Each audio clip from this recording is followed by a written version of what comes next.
ce variant a été identifié pour la première fois en Afrique du Sud en mai dernier. Et si les scientifiques se veulent pour l'instant rassurants, c'est parce qu'il est encore très minoritaire dans le pays. Il a été retrouvé sur l'ensemble du territoire, mais représente moins de 3% des contaminations. Il est donc presque insignifiant face au variant Delta très dominant. Dans le monde, il a également été détecté à très petite échelle, selon cette étude, dans des pays comme par exemple la Chine, le Royaume-Uni ou encore sur l'île Maurice.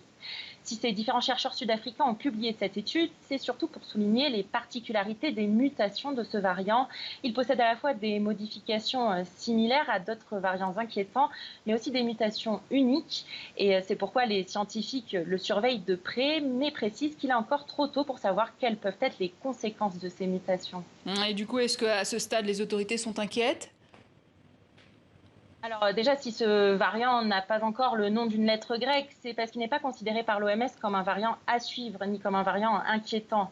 Cela signifie que l'Organisation mondiale de la santé ne considère pas encore qu'il présente le risque d'être plus transmissible ou qu'il pourrait causer des formes plus graves de la maladie. Le variant MU, identifié en Colombie, inquiète par exemple davantage l'OMS, qui l'a classé comme variant à suivre.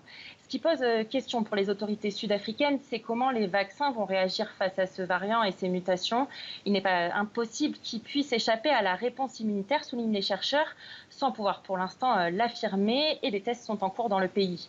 Et même si c'était le cas, l'Institut national des maladies transmissibles se dit confiant en la capacité des vaccins à protéger des formes graves de la maladie et encourage donc à intensifier la vaccination.